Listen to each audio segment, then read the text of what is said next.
from the transportation. Napaka-convenient. But baka kasi hindi tayo pwede maging ganito.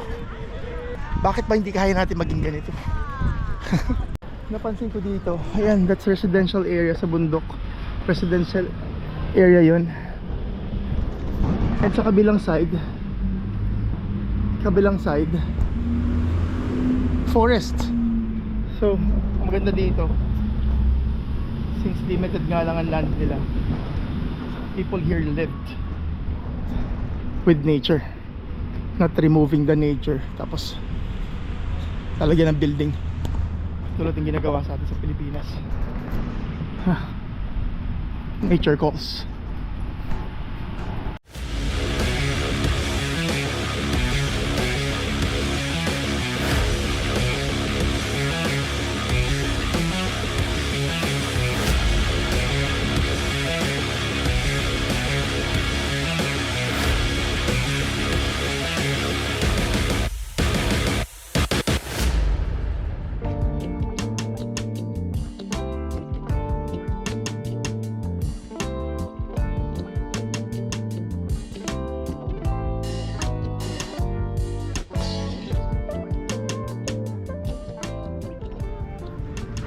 Wow.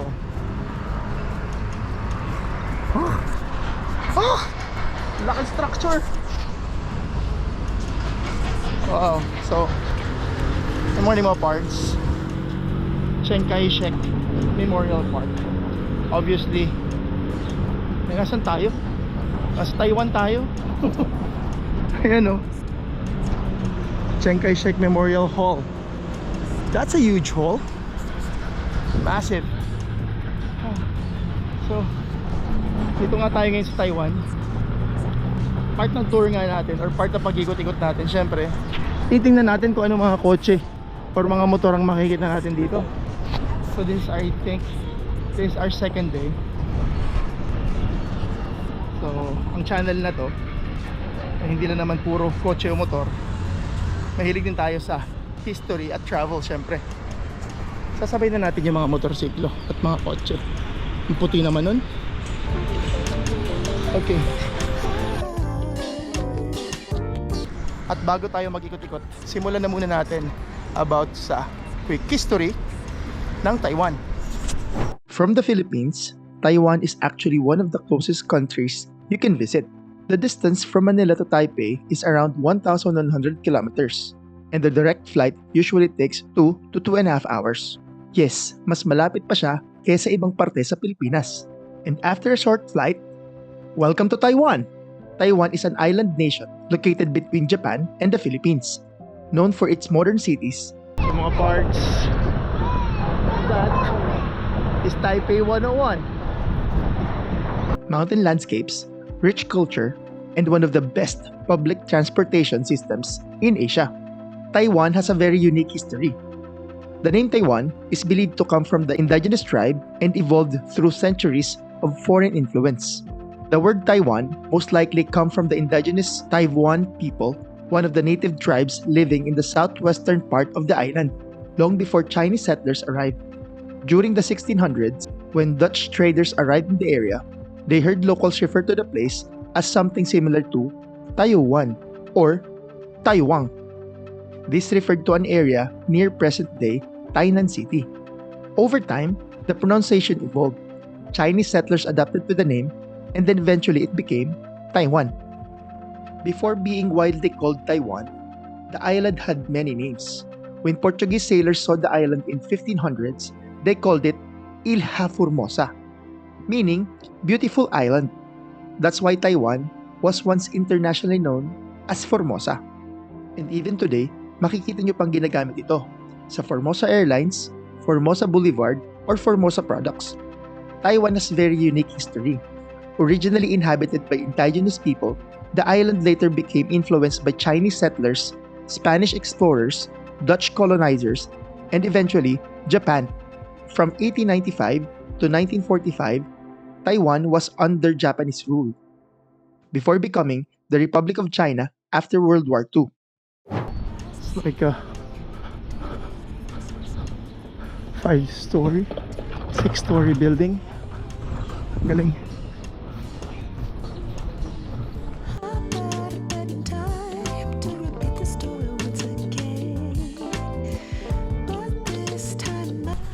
That's the Taipei 101.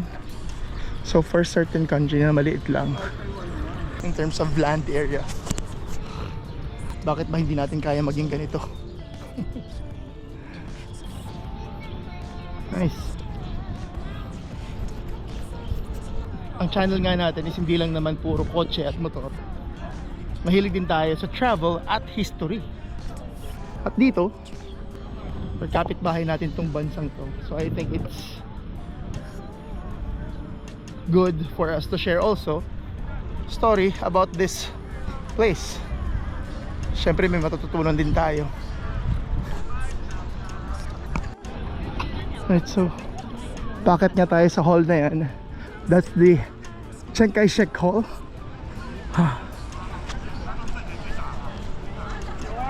Daming turista.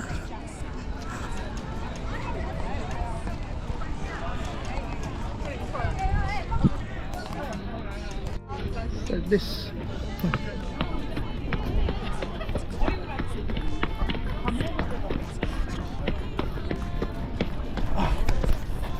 Buti na nakapag-stretching tayo kanina. Mas madali pagpataas eh. Sirap ako pagpababa ang tuhod natin. Pero this one, yeah, I can do this. Basic. Pagpaakyat. So they say this is 89 steps. 89 steps dahil si Chiang Kai-shek 89 years old nung namatay. Okay. Huh. Basic, di ba? Wow.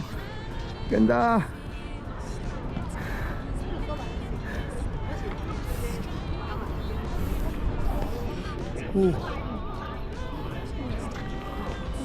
Massive.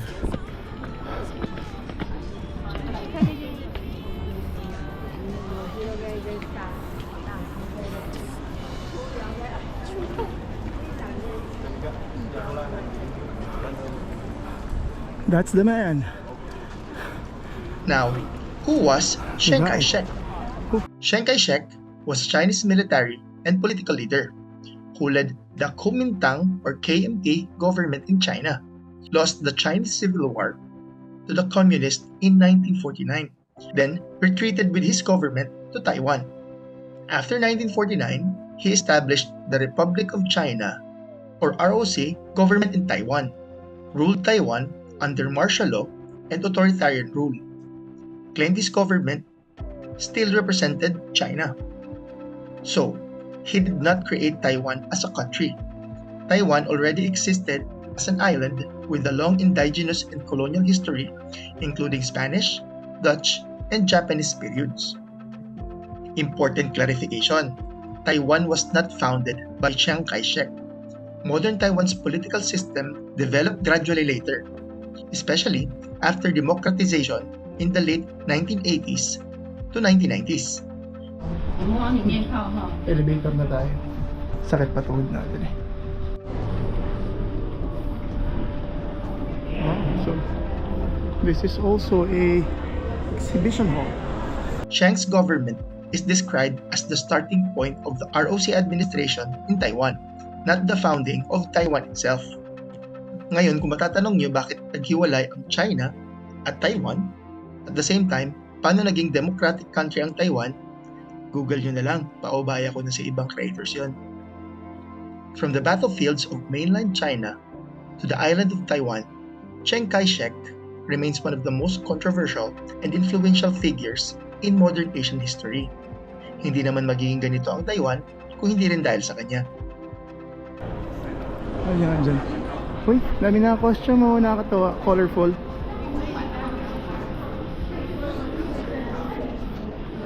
Oh, panda bear.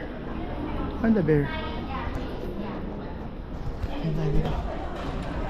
Okay na tayo dito. Time check, it's around 10:28, 10:18, 10:19.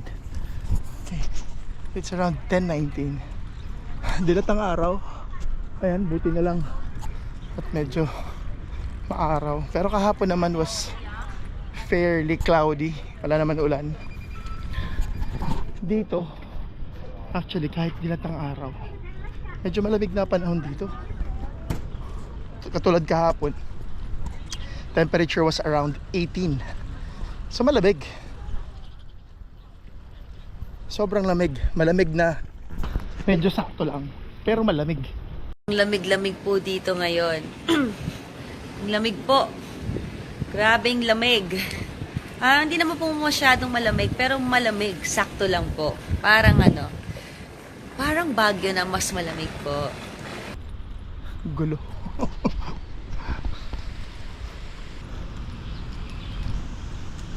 Alright mga pards, so ikot-ikot pa tayo. Check pa natin ang maiikot natin, kung anong mga kotse at motor na nandito. And of course, history or mga stories pa about sa lugar na ito.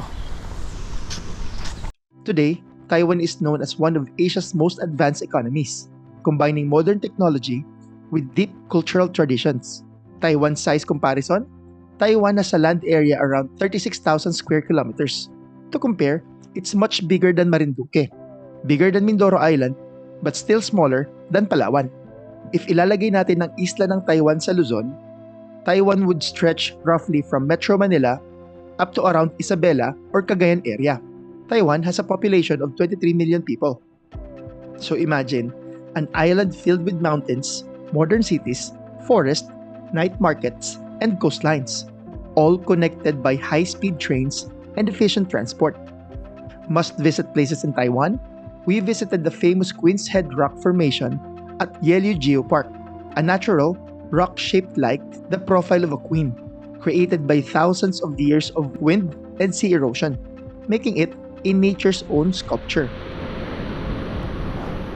Mga pards, so we are here nga sa isang lugar na nandun yung queen. Ayan yung queen. Medyo malayo. Ang haba lang ng pila. Okay lang. Tamang nakita at experience. Daming tao. Masyado. Ganda ng ecosystem dito. Ayun, kanina ko pa nakikita yung eagle na yan, no? Or lawin, paikot-ikot. Taiwan is also full of nature, from hidden mountain rivers to massive waterfalls. Every road trip here feels cinematic. Laking tilapia. Talapia.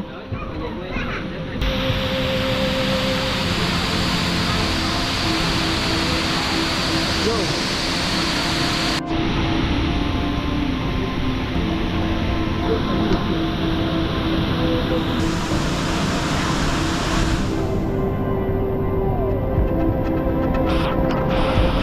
One of the most magical experiences in Taiwan, the famous flying lantern of Shifen-Old Street. People write their wishes, dreams, and prayers on the lantern, then release them into the sky. Simple, peaceful, and unforgettable.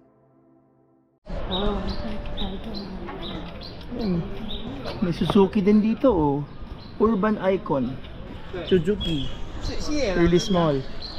Lit. Ito, this is Sigmax. Yamaha. Yamaha also. Lime. Limi. Iba ang mga pangalan tsaka mga itsura ng mga motorsiklo dito.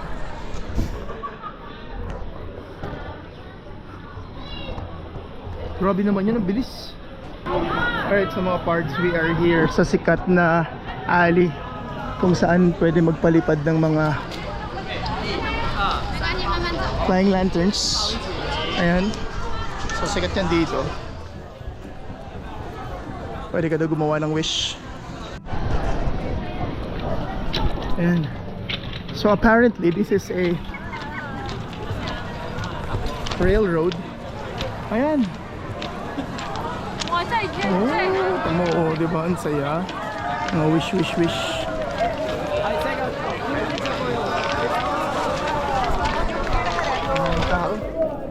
it's a holiday today. Ano Pilipino? Kasi holiday sa atin ngayon. Ay nakasalubong. So ang saya dito.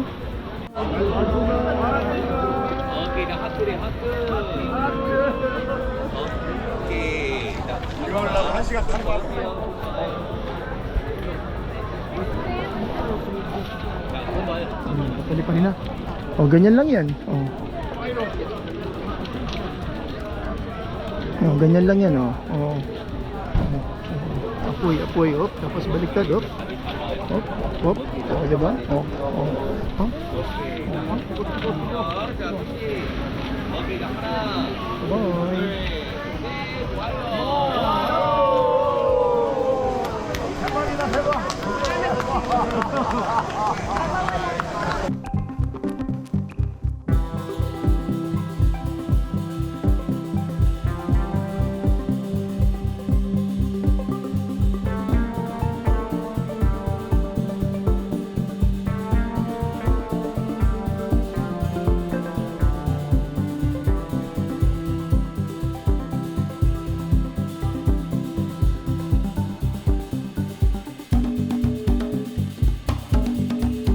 Our next stop, the iconic Taipei 101, one of the tallest buildings in the world.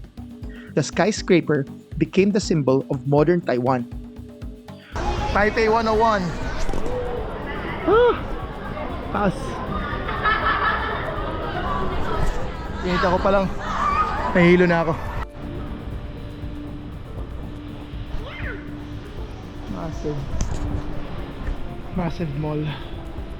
Massive mall.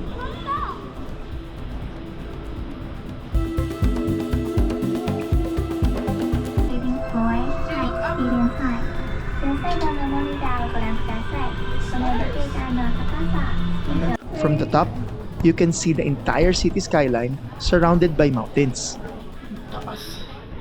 Wow.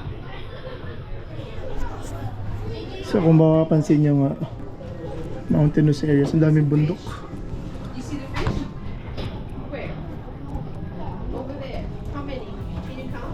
My God.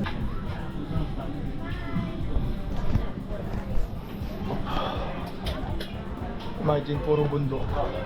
But still, very progressive. Ayan o. Kukunti ang land area pero kung sa atin yan, tinibag na yan. Ay, nako. Check this out. North face, skydiving, tas biglang boom. Is this a real bike? Yeah, I think this is a Honda Gorilla na may sidecar. Cute. So mga parts, we are here at Taipei 101 Mall. Ganyan naman ito.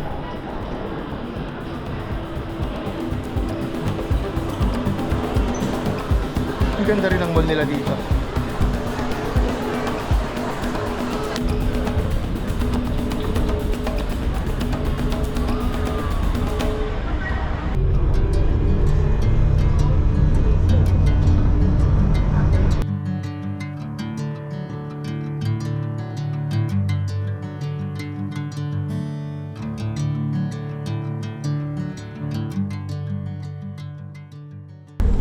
So here, Taiwan, they're like, people are living with nature. Kaya kung makapapansin nyo, oh, these are old trees. So parang forest, or I would say, mapulong lugar. Mga bahay, together. Yun yung kakaiba dito.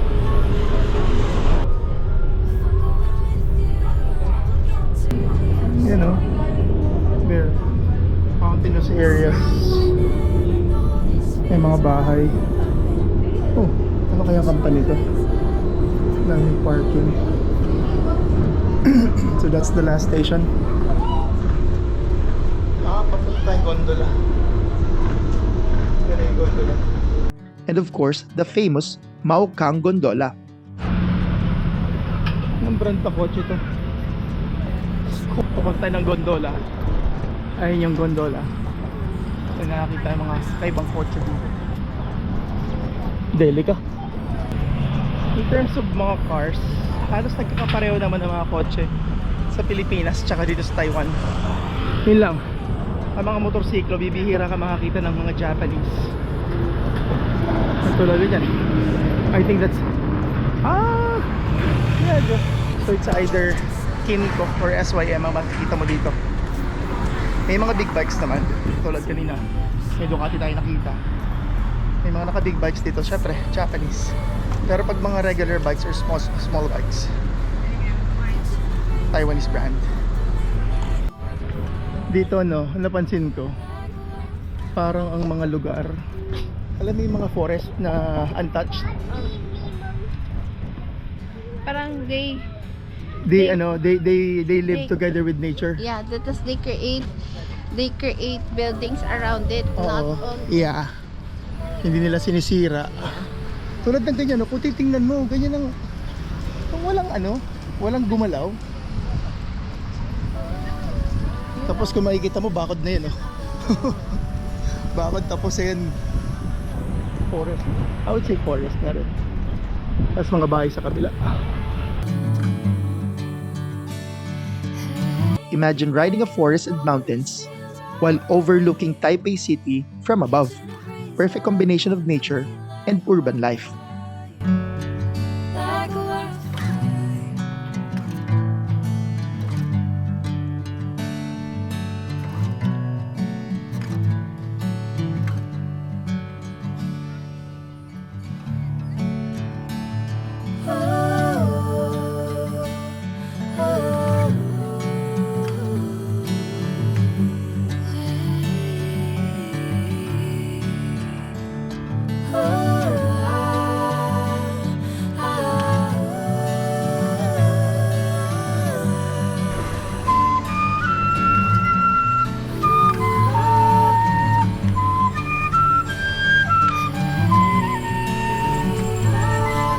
So that's the gondola. Gugutom na ako. Balik tayo city. Makain naman at makakain na.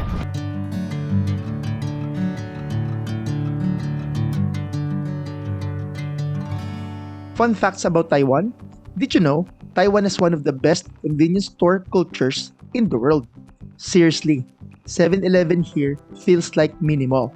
Also, Taiwan is one of the safest countries in Asia. The island is extremely mountainous. Around 70% of Taiwan is covered by mountains and forest. Meron ditong parang hilltop.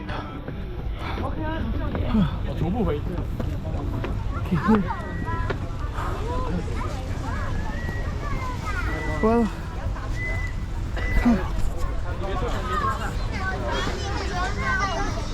nothing to see here.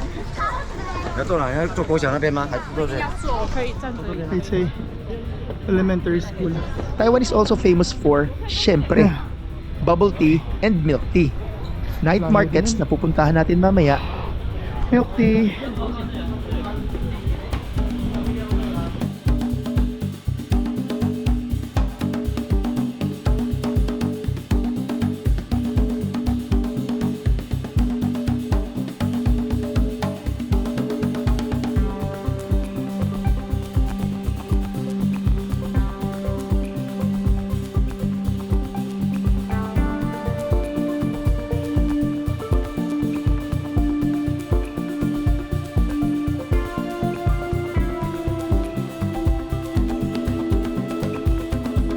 Taiwan is also famous for high-speed trains na nasakyan natin and advanced technology companies. At since napag-uusapan natin ang advanced technology at mga kumpanya, ano-anong mga motorsiklo, kotse ang minamanufacture at pinoproduce ng Taiwan? Taiwan actually has a huge motorcycle and scooter industry. In fact, scooters are one of the main modes of transportation here, especially in cities like Taipei, Taichung, and Kaohsiung. Here are the major motorcycle brands that are manufactured or originated in Taiwan. First, Kymco or Guangyang Motor Company. Kilala sa mga modelong AK550, Like 150, KRV 180, and exciting series na meron din sa atin sa Pilipinas. Same sa Okinawa or same sa Japan, meron sila ditong Corolla Sport. Meron naman Corolla sa Pilipinas, pero hindi siya hatch. Meron Yaris na hatch, pero ubod ng mahal. Ito, Corolla Sport. Ganda. Mga scooters dito, this is e-bike ng Kimco. And then may mga combustion engine dito. Oh, Yamaha, what's this? Axis 2. Famous by, ano ba itong famous na to? This is a Kimco din. Ito Yamaha. SYM, full name, Sanyang Motor Company. Known for reliable scooters, affordable motorcycles, and urban commuting bikes. Also, we have Gogoro. Gogoro was founded in 2011, known for its electric scooters naman. Aeon Motor, known for ATVs, scooters, and small displacement motorcycles. Taiwan is basically scooter heaven. In cities, thousands of scooters flood intersections. Dedicated scooter lane exists, and scooter parking is everywhere. As in, everywhere. Napansin ko mga parking ng mga scooters dito. Ang designated parking nila yung mismo sa may establishment, sa may sidewalk mismo. Yan, nagmumotor oh. It's normal for students, office workers, grandparents to ride scooters daily. Fun fact, some cities have more scooters than cars. Obvious naman, minsan bumabaha ng scooter sa daan. Taiwan also has strong scooter racing and modification culture, especially custom paint, performance tuning, stand setup, and JDM-inspired scooter styling. Taiwan is one of the scooter capitals in the world. Motorcycles here are not just transportation. They're part of everyday life and urban culture. Taiwan is a major player in global motorcycle industry. At malipat naman tayo sa kotse. Taiwan may be famous for scooters and electronics, but it also has its own car industry. While Taiwan doesn't have many global famous car brands as Japan or Korea, it manufactures several domestic brands and provides vehicle for international companies. Here are the major car brands made or manufactured in Taiwan. We have Luxgen, founded in 2009, or Yulon Motor Group, known for SUVs, MPVs, electronic vehicles, tech-heavy interiors. Next, we have CMC, or China Motor Corporation, founded in 1969, known for commercial vehicles, vans, and utility vehicles. And ito, nakita tayo sa daan, Yulon Motor, founded in 1953, one of Taiwan's oldest and biggest automotive manufacturers. Next is Foxtron, just founded during pandemic 2020. It focuses on electric vehicles and has partnership with Foxconn and Yulon Motor. Foxtron aims to become the Tesla-style EV platform manufacturer of Asia. Yes, the same Foxconn that manufactures iPhone. Car culture in Taiwan. Taiwan has a very strong JDM culture, modified car scene, and tuner community. You'll often see Honda Civics, Mitsubishi Lancers, Toyota Altis, Subaru WRXs, Mazda sport sedans, modified with stand setup, body kits, neon lighting, and performance tuning, especially in cities like Taipei, Taichung, and Kaohsiung. And did you know that Taiwan is also one of the biggest producers of bicycle brands too, including Giant and Merida? Taiwan is becoming a major EV player because of its strength in batteries, semiconductors, and electronic manufacturing.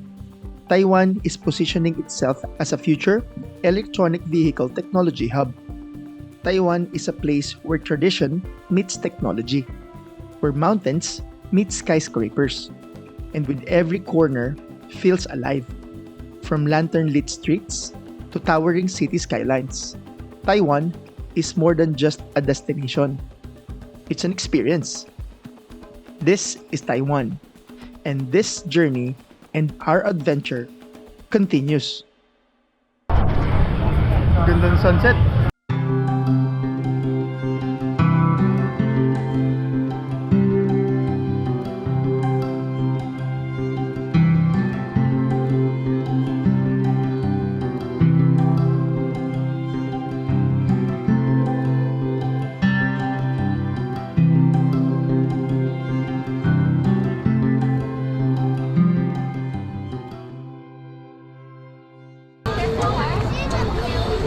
Tama ng motor.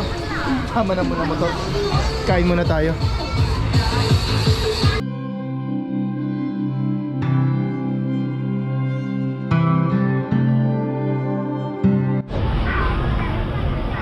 Pababa ng araw. Cheers.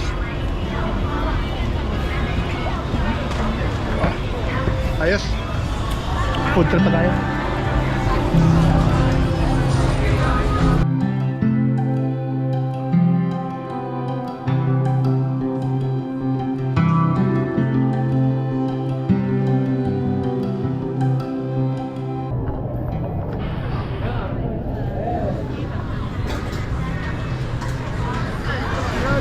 Haba ng pila.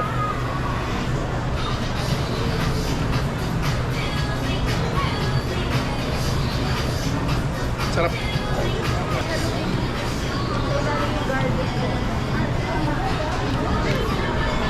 Ayos din.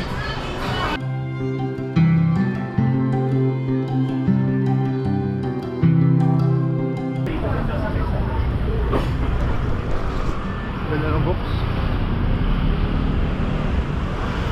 Nice hatch.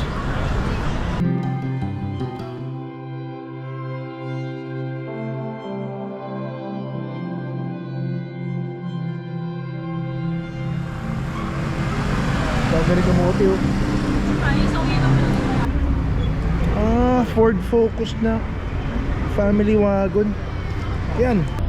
Wala sa Pilipinas niya. Basic. Yun, WRX oh.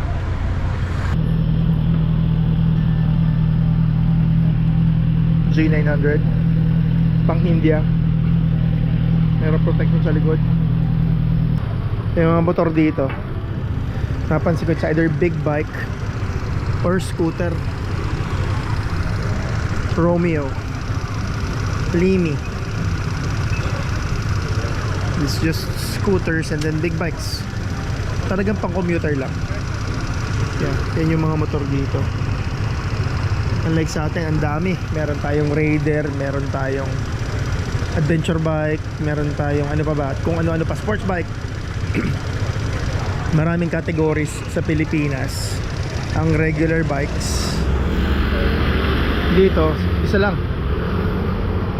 scooter. OG Vespa LX. Ang ganda. Ang donut na pinipilahan. Yeah. Haba ng pila. Grabe yung pila oh.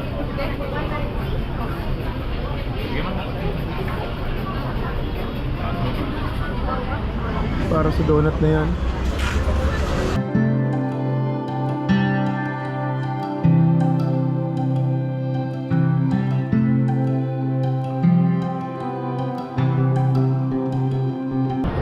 Okay, ngalay na.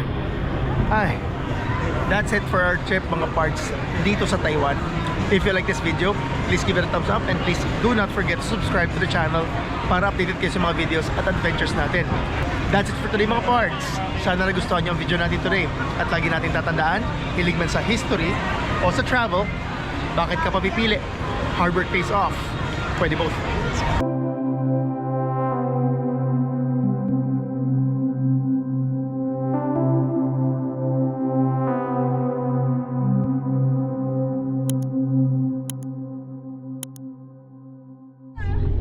Ganyan dapat. Diba? Oh. Best photo. Ito talaga mo dyan.